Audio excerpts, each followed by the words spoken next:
ავტოიმპორტიორები პირველ კვარტალში გაყიდვების კლებას ვარაუდობენ. მიზეზი სომხეთში ავტომობილების განბაჟებაზე დაწესებული ახალი ტარიფები არის, გამოც სომხური მხარისთვის საქართველოდან მანქანების რეექსპორტი ნაკლებად მომგებიანი გახდა.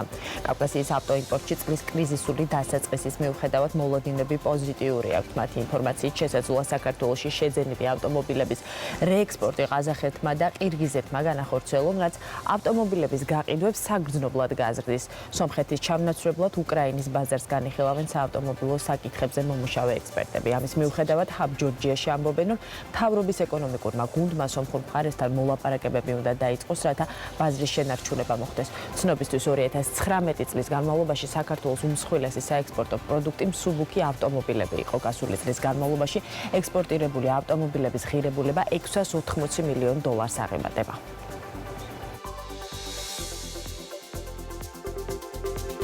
ფასტაშორის სხვაობა რუსეთში განბაჟებისა და სომხეთის განბაჟების ფასტაშორის სხვაობა მაინც არის.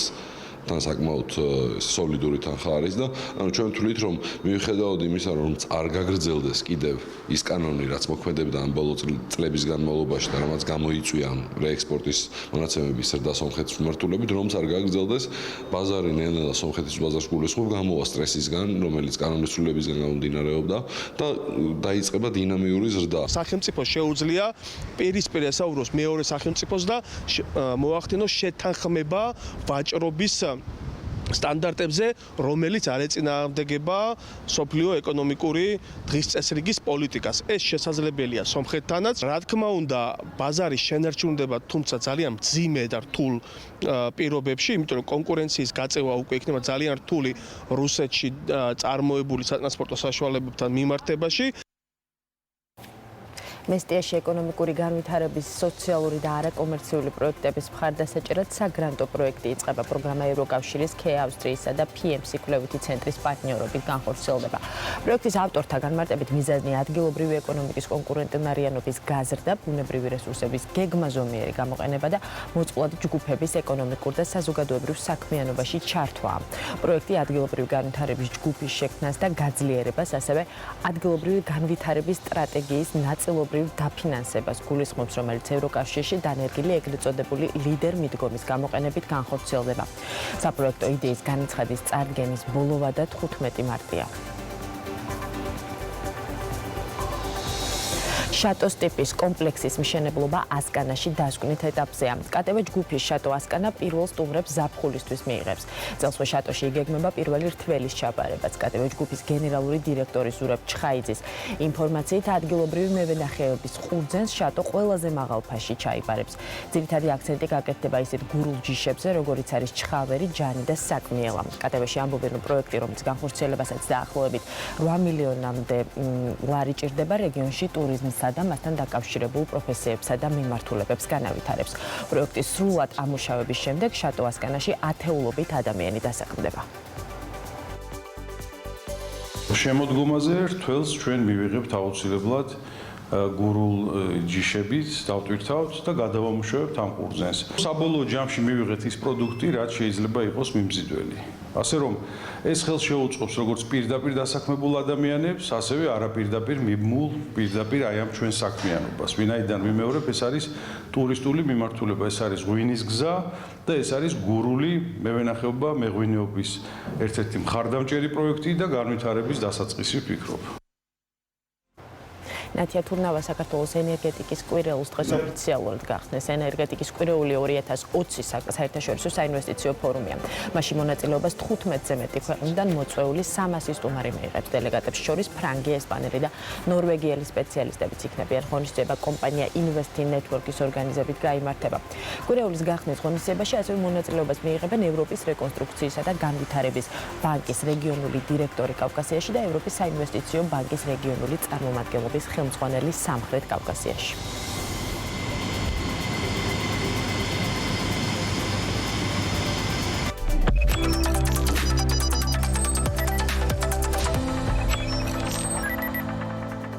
თქვენ უყურებთ ბიზნეს პარტნიორს საქართველოს პირველ არხზე და უსმენთ საქართველოს რადიოს ეთერში მსოფლიოს წამყვან საფონდო ბირჟებზე დღევანდელი მონაცემებით ნავთობზე ფასები მცირდება.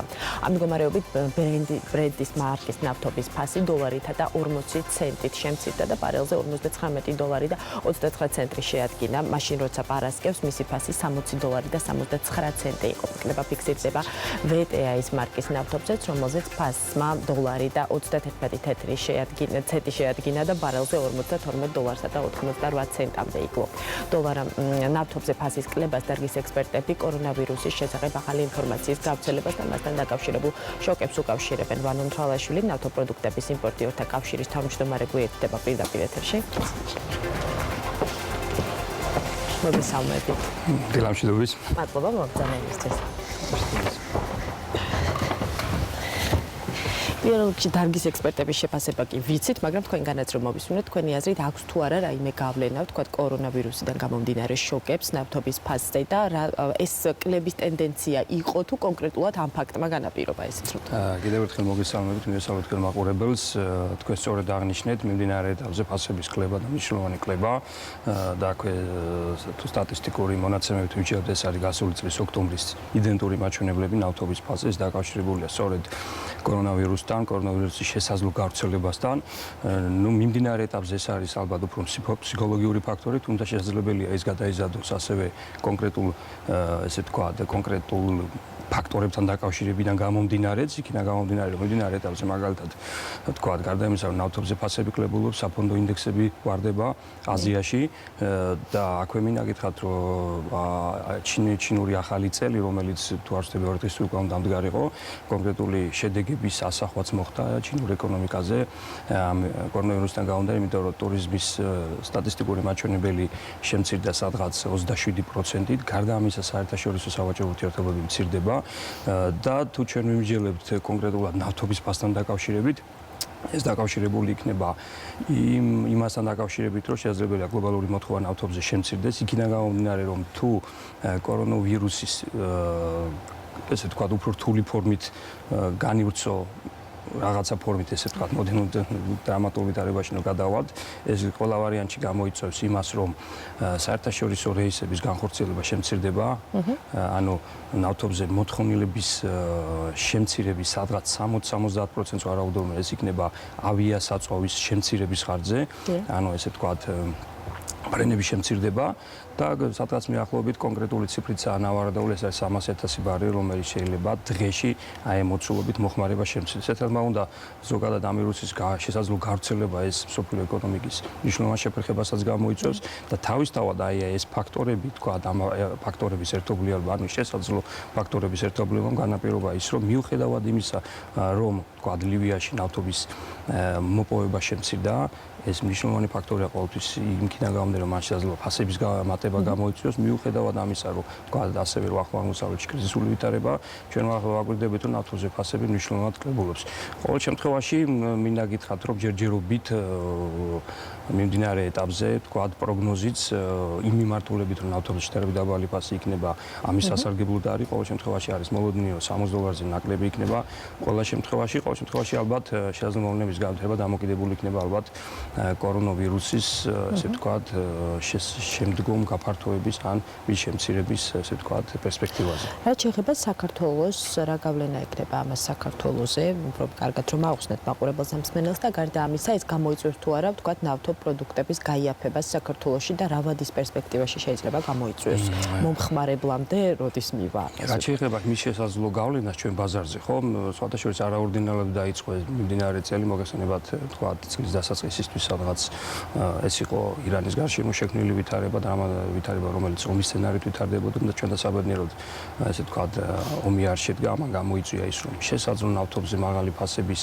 პერსპექტივა შეიცვალა და ფაქტობრივად სტაბილური ვითარება, სტაბილური ვითარების რეჟიმი დადგა და ჩვენ ამაზე განცხადებაც გავაკეთეთ, რომ შესაძლებელი უკვე ამ პირობებში უახლოეს პერიოდში საქართველოში საწვავზე სტაბილური ფასები იქნებოდა, თუმცა ის შესაძლო სცენარი, რომელიც მიმდინარე ეტაპზე გლობალურ ბაზებზე ვითარდება, ეს უფრო მეტ პერსპექტივას უჩნევს ადგილობრივ ბაზარზე, რომ არა მარტო სტაბილური ვითარება იყოს, არამედ შესაძლოა თუ ეს ტრენდი შენარჩუნა, დაბალი ფასის ტრენდი შენარჩუნა, დროის გარკვეულ ვადაში მოხდეს ადგილობრივ ფასაზე ფასის კორექტირება. ყველაფერი დამოკიდებულება იმ პროცესთან, რასაც იმპორტის რეჟიმი ქვია, მოგესალმებათ კომპანიები ფაქტიურად ჩვენი ადგილობრივი ბაზარი თავიდან ბოლომდე იმპორტზეა დამოკიდებული და გარკვეული პერიოდულობით კომპანიები ახორციელებენ იმპორტს და სწორედ იმ იმპორტის შემდგომ, როდესაც შედარებით დაბალ ფასში შეძენილი პროდუქტის შემოსვლა ხდება ადგილობრივ ბაზარზე, მისი გაჯერება ხდება სწორედ რა თქმა უნდა ფასების კორექტირებაც.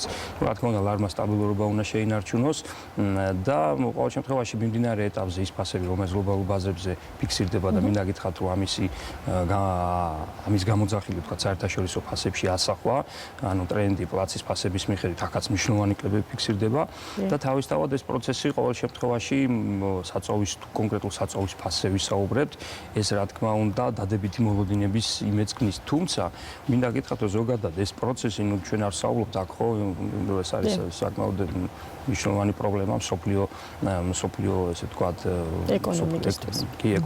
ეკონომიკისთვის, იმიტომ რომ საუბარია იმაზე, რომ ამ პროცესმა შეიძლება გლობალური ეკონომიკის შეფერხება გამოიწვიოს, ამიტომ დიდი არაფერი შეღავათი არ იქნება თუ ჩვენ რაღაც ეტაპზე ვივიღებ ადგილობრივ ბაზარზე ესე ვთქვათ რაღაც გაიაფებულ ფასებს, თუმცა მეორე მხრივ უბრალო მომხმარებლის, კრიტიკული მომხმარებლის თვალით რომ შევხედოთ, ხშირად ამბობენ ხოლმე ამას, რომ როდესაც რაიმე პრობლემა არის და ვთქვათ მსოფლიოში ნავთობი ძვირდება, საქართველოშიც ძვირდება ხოლმე ნავთობპროდუქტები, თუმცა როცა საუბარია ფასის კლებაზე, რატომღაც არასდროს იკლებს. ეს არის უბრალოდ მომხმარებლის მოსაზრება. ასე არის თუ არ არის? რაც შეეხება მომხმარებლის მოსაზრებას, სამწუხაროდ მინდა გითხრათ, რა თქმა უნდა, ბოლო პერიოდში ის ტოტალურად მაღალი, რეკორდულად მაღალი ფასები, რომელიც საქართველოს და არ მხოლოდ საქართველოში ფიქსირდება, ამის განცდა საქმე უნდა მომხმარებელს უკნის. რეკორდულად ძალიან მაღალი ფასებია, ისტორიულად ესეთი მაღალი ფასები არ ყოფილა ჩვენს ქვეყანაში და ამას რა თქმა უნდა თავის კონკრეტული მიზეზი აქვს, ეს არის თქვა ის, რომ ლარი არის მნიშვნელოვნად გაუფასურებული დოლართან მიმართ, მათ შორის აქციზური გადასახადია გავორმაგებული და თავისთავად ამ პროცესებმა გამოიწვია ის, რომ ფასი არის ძალიან მაღალი. თუმცა თუ ჩვენ საუბრობთ ტრენდზე და ფასების შემცირება მომატებაზე, ხო ეს ჩვენ განვიხილოთ ესე ვთქვათ, სასურველი იყო, რომ თქვა მე რაღაც სტატისტიკური მონაცემები წამო დიაგრამის სახით გვეჩვენებინა მომხმარებლისთვის. მინდა გითხრათ, რომ აი ბოლო პერიოდში თქვა საწვავზე ფასი შემცირებულია სადაც 10 თეთრი ეს დაწყებული ნოემბერი, დეკემბრის, მიმდინარე ეტაპამდე. საშუალოდ 10-12 თეთრითაა შემცირებული, არაბრენდირებულ გასამართ სადგურებს ეს ბრენდირებულებს შევეხემი, არაბრენდირებულზე კიდევ უფრო მეტითაა შემცირებული. ანუ ზოგადად მინდა გითხრათ, რომ საწვავი არის ერთადერთი პროდუქტი, ალბათ, რომელიც თქვა აი ამ ტრენდს, საერთაშორისო ფასების ტრენდს აქტიურად მოყვა. შეიძლება გქონდეს რაღაც გარკვეული სახის ამაზე შენიშვნებები, პრეტენზიები, ეს მეთქი რო არის.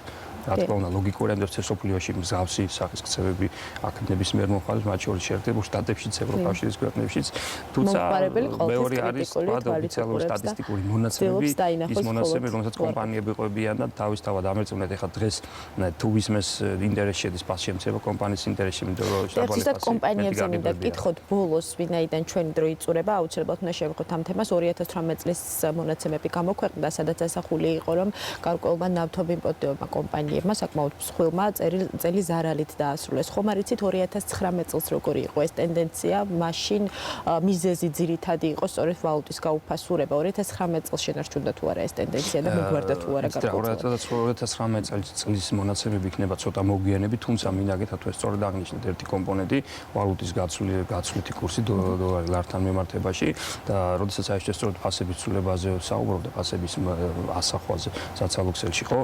რა თქმა უნდა, ეს კომპონენტი არის უმნიშვნელოვანესი კომპონენტი, იმიტომ რომ ეს ეხება აბსოლუტურად თელ ციკლს, ესე ვთქვათ, პროდუქტის ესე ვთქვათ, იმპორტიდან განთავსებით დამთავრებული, მათ შორის ბევრი ის ხარჯი, რომელიც ვთქვათ, საწვავის ფასში შედის, ეს არის სწორედ დოლარში ასახული.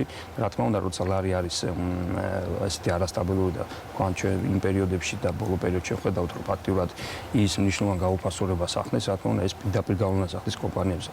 დიდი ალბათობით ანალოგიური მსგავსი შედეგი შეიძლება იყოს მიმდინარე ეტაპზე. სწორედ ერთადერთი კომპონენტი, რომელიც აი ესეთ მნიშვნელოვან უარყოფით როლს ასრულებს ამ შემთხვევაში, ხო, კომპანიების შემოსავლების მიღებას. ეს არის ლარის გაცვლითი კურსი დოლართან მიმართებაში და თუ ჩვენ გასული წლის ბოლო პერიოდს მიმოვიხილავთ, ხო, იქ ჩვენ ნახავთ არა მარტო ბოლო პერიოდს, საკმაოდ იყო ბევრი ეტაპი, როდესაც ესე ვთქვათ, ჩავარდნები ქონდა ლარს, ანუ უცებ რაღაცა პერიოდულობით უფასურდებოდა, მე რაღაცა დოზით ხარდებოდა, ანუ მთლიანობაში მაინც, ხო, წლის დასაწყისიდან წლის ბოლომდე თუ შევადარებთ, ლარი არის მნიშვნელოვნად გაუფასურებული, ეს სტატისტიკურ ციფრებშიც არის ასახული.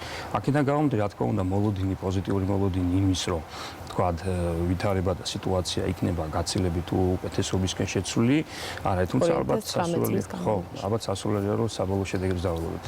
ძალიან დიდი მადლობა ესეთი საინტერესო საუბრისთვის. ეს იყო ვანო მთვრალაშვილი. ამ დროისთვის სულ ეს იყო საღამოს 7:09 საქართველოს პირველ არხზე. ვრცელი ბიზნეს პარტნიორი გელოდებათ. მე კი ხვალამდე გემშვიდობებით ნახვამდის.